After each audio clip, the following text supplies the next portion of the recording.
Attention mga SSS pensioners, tatlong bagay, importante ito, na magaganap ngayong November 29. Dapat ninyo itong malalaman at dapat ninyo itong tututukan.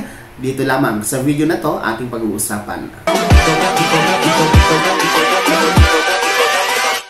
Hold up.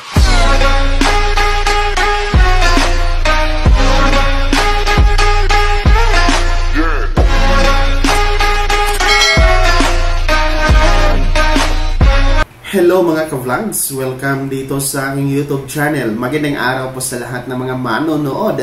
Saan po kayong dako sa mundo? Kumusta mga ka-vlogs?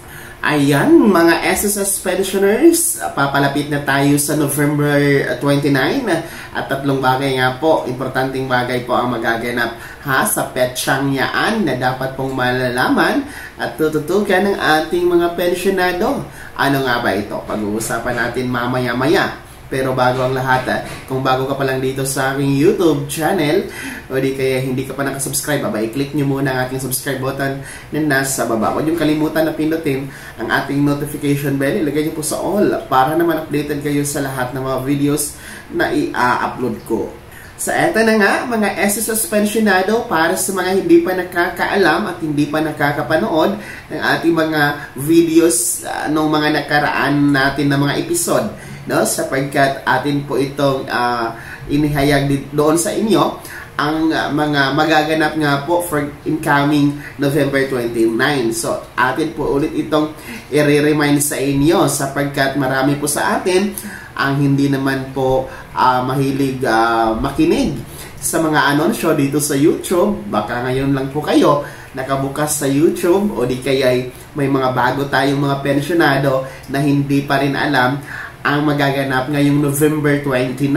Alam nyo po, merong tatlong mahalaga o importanteng mangyayari ngayong November 29. Una po ay ang deadline, no? November 29 is the deadline, last day of compliance para sa Annual Confirmation of Pensioners or SSS ACOP para sa ating mga pensyonado na merong birth month ngayong buwan ng Nobyembre. Yes po, lahat ng mga celebrant ng birthday ngayong buwan ng November, kayo po ay tinatawagan ng SSS na i-comply ang inyong SSS ACOP bago magtapos ang November. And as you can see, no, kung inyo pong matutunghayan sa inyong kalendaryo, ang November 30 po ay araw ng Sabado at holiday din po yan dahil Bonifacio Day. So wala pong office ang SSS nationwide. So since November 30 nga ay holiday and weekend na tapat, so aatras sa November 29, araw ng Biyernes, last compliance ng SSS ACOP. Mga retirement pensioners, total disability, yung survivor pensioners, dependent children under guardianship, no, nasa Pilipinas o nasa abroad, basta kayo ay 80 years old pataas, kayo po ang sinasabi ng SSS Circular 2023-013 na may titulong revised guidelines for the Annual Confirmation of Pensioners Program na mag-comply ng ACOP during your birth month. So pwede kayong mag-comply, walk-in, bumisita kayo sa pinakamalapit na SSS branch na nasa inyong lugar, no? Mag-fill up kayo ng ACOP na form and then submit.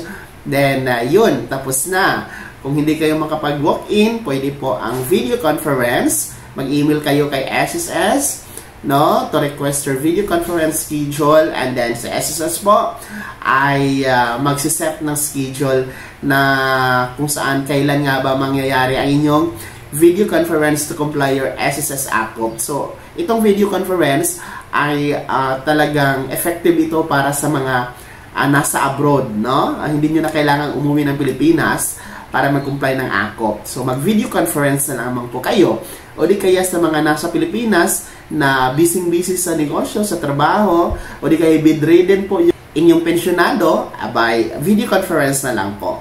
And then, pangatlo po ay pwede tayo mag-comply ng ating SSS ACOP sa mga selected banks. Nasa screen nyo po ang mga listahan na mga piling bangko na dideklara po ni SSS. Kung kliyente po kayo ng mga bangko yan, abay, pwede po mga ka-vlogs. So yun, ang mga paraan po paano tayo mag-comply ng AKOP. Kaya naman, no, kung kayo po ay may birthday, no, from November 1, no, whatever, kung anong petsa, from November 1 to November 30, abay, wag nyo nang paabutin ha.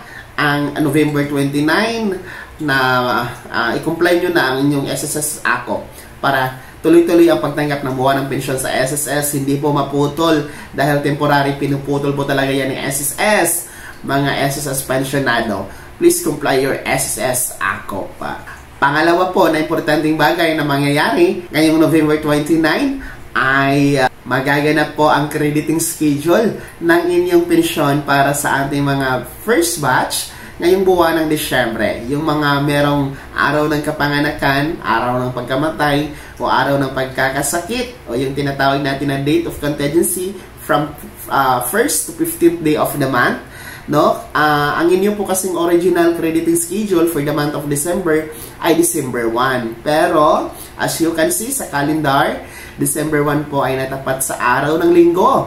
At ayon po sa isang SSS circular, ang original crediting po na natapat sa weekend, gaya ng Sabado o Linggo, o di kaya national holiday, no, aatras po sa pinaka-last working day yung magaganap na crediting schedule. So, instead of December 1, mga first batch, magiging mas maaga, no, magiging November 29, 2024, ang pag-credit ng inyong pensyon, mas maaga, mas pinaaga kaysa inaasahan na. Pangatlong mahalaga at importanteng bagay na mangyayari ngayong November 29. Siyempre, magpapasko na at ang inaabangan ninyo na 13th month pay o bonus ni SSS sa mga pensyonado, sasabay na po yan sa inyong crediting schedule ng inyong pension for December. Kaya naman, no, sa sinabi ko na kanina, instead of December 1, ang crediting schedule ng pensyon for first batch ay magiging November 29. Sasabay na po, no? Sasabay na po sa November 29 ang pag-credit ng inyong 13th month bonus, no? 13th month pension o bonus ni SSS. So doble po ang matatanggap ninyo November 29. So times 2 po ang inyong matatanggap. Halimbawa po ay ang inyong pension monthly ay 5,000 pesos, ay ma-times 2 lamang po ito, so magiging 10,000 pesos mga ka-vlogs. Ang halaga kasi ng inyong matatanggap na 13th month o bonus ay katumbas ng inyong isang buwan na pensyon na tinatanggap kay SSS, so times 2 lamang. So yun, no, November 29 mangyayari, kasabay ng inyong pension crediting ang inyong 13th month o bonus mga ka-vlogs.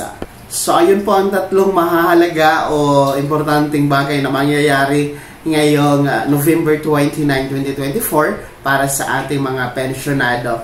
Pinagsasama-sama na lang po natin para isa lang po ang ating anunsyo para sa inyo at dapat ninyo iyang malalaman at matutukan mga pensyonado para aware kayo sa magaganap ngayong November 29. Ilang tulog na lang po yan dahil ngayon November 13 na po tayo.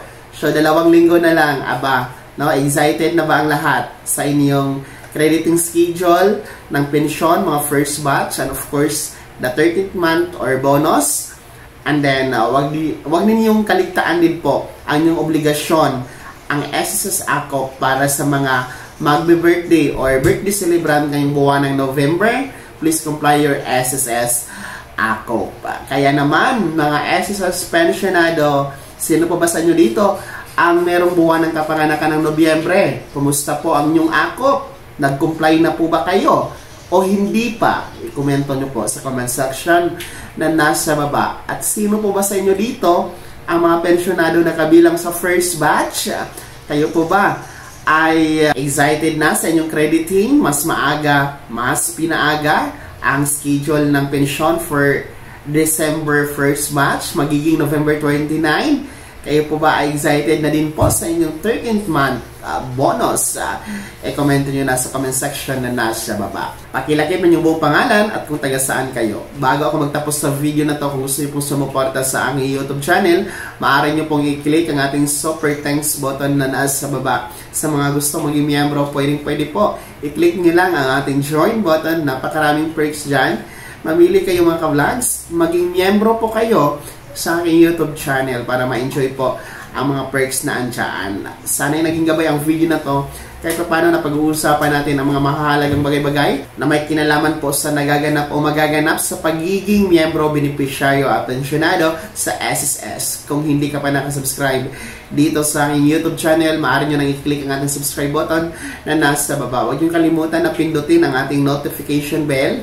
Ilagay nyo po sa all para naman updated kayo sa lahat ng mga videos na aking i-upload. Maaari nyo din i-like ang video na to. At kung meron ka pa mga katanungan, maaari nyo i-komento sa comment section na nasa baba. Paki-follow na din po ang aking official Facebook page na nasa screen nyo. Muli po, ako si Daniel Timpawan na nagsasabing dito sa aking YouTube channel, Pawang Katotohanan at lahat totoo lamang.